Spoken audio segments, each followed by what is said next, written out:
అసలు ఏ ఏజ్‌లో వచ్చారు మేడం మీరు ఇండస్ట్రీకి? నేనైతే ఫీల్డ్‌కి 16 ఇయర్స్‌కి ఎంటర్ అయిపోయాను. అయ్యాను. ఆల్మోస్ట్ 19 ఇయర్స్ కంప్లీట్ అయ్యేప్పటికి మాస్టర్‌గా చేశాను. ఆల్మోస్ట్ ఎక్స్‌పీరియన్స్ చాలా సీనియర్ టెక్నీషియన్ అయిపోయాను. అసలు అంటే 19 ఇయర్స్‌కే మామూలుగా టీనేజ్, కాలేజ్ ఏజ్ కొంచెం మన లోపల ఒక అల్లరి అలా ఉంటుంది. ఏంటంటే డాన్స్ నేర్చుకోవడం 16 ఏళ్ళకి కాదు. నేను 5 ఏళ్ల పాప అప్పటి నుంచే డాన్స్ నా లైఫ్. అప్పుడే స్టేజ్ ప్రోగ్రామ్స్‌లో మంచి ఇన్కమ్ సంపాదించేదాన్ని.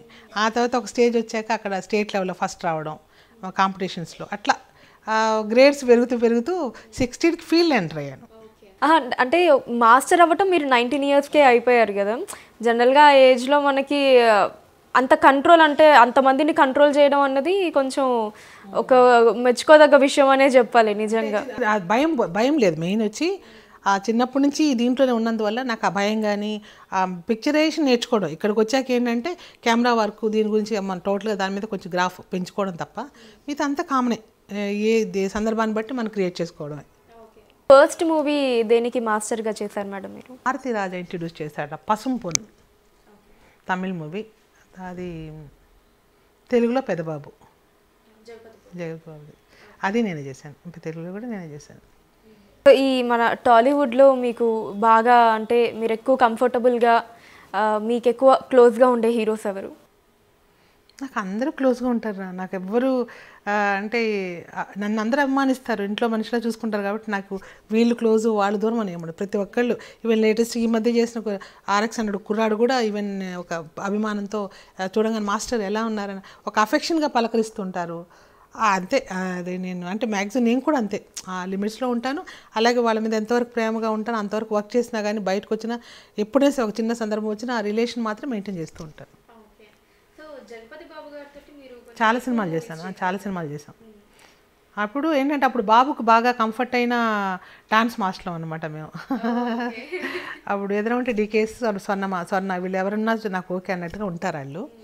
ఆ సందర్భంలో చాలా ఆయన రీఎంట్రీ బాబుది ఫస్ట్ ఏదో చేసేసి వాళ్ళ ఫాదర్ ప్రొడ్యూస్ చేసింది ఏదో మనకు తెలియదు.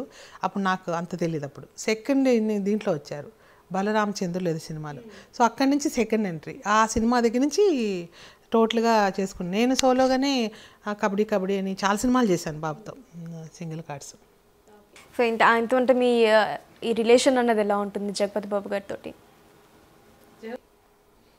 జగపతి బాబు చాలా జెంటిల్మెన్, నాకు తెలిసి చాలా జెంటిల్మెన్. చాలా అంటే చిన్నపిల్లలాగా మాట్లాడతారు పాప. నాకు మాట్లాడుతున్నప్పుడు కూడా ఏమనిపిస్తుంది అంటే ఆ స్వర్ణ నాకు ఆ మూమెంట్ అది నాకేనా ఈ మూమెంట్ చేసేది నాకు రాదు ఎలాగుంటుంది చిన్నపిల్లలు మాట్లాడతారు కదా అలా ఉంటుంది. సరే ఏం బాబు అంటే నాకు రాదు ఇలా అనేస్తారు. సరే మనం మార్చాక నవ్వుకుంటారు. సరే పాప మళ్ళీ కష్టపడుతున్నావు కదా అంటారు. సో ఇలాగే ఉంటుంది అంటే డిఫరెంట్ టైప్ ఆఫ్ మెంటాలిటీ అంటే చాలా క్యూట్గా ఉంటుంది. ఏదైనా ఓపెన్ హార్ట్ ఆయనకు ఇచ్చి దాచుకోవడం ఏం చేత కాదు. ఏదన్నా సరే చిన్నపిల్లలు మాట్లాడినట్టు అది కూడా రఫ్గా నాకు రాదు నేను చేయలేను ఇలాంటి కమిట్మెంట్ ఆయన సీరియస్నెస్సే ఉండదు. అది దగ్గరకు వచ్చి నాకేనా ఈ మూమెంట్ నమ్మకం ఉంది నా మీద అలాగే ఎగతాలు చేస్తుంటా అంటే అర్థమైపోద్ది ఈయన చేయలేరు అనేది. అలా మనం మార్చుకుంటూ ఉంటుంది. చూస్తున్న ప్రేక్షకులందరికీ మీరంతా ఈ యూట్యూబ్ ఛానల్ ఫిల్మ్ జల్సాని సబ్స్క్రైబ్ చేసి లైక్ చేయండి, కామెంట్ చేయండి, అలాగే మీ ఫ్రెండ్స్ అందరికీ చెప్పండి. చూస్తున్నానండి film Jalsa. Hi, this is Srinivas Reddy. Please subscribe Film Jalsa. Hi, this is Sasha Chetri. Please subscribe to Film Jalsa for all latest Tollywood news.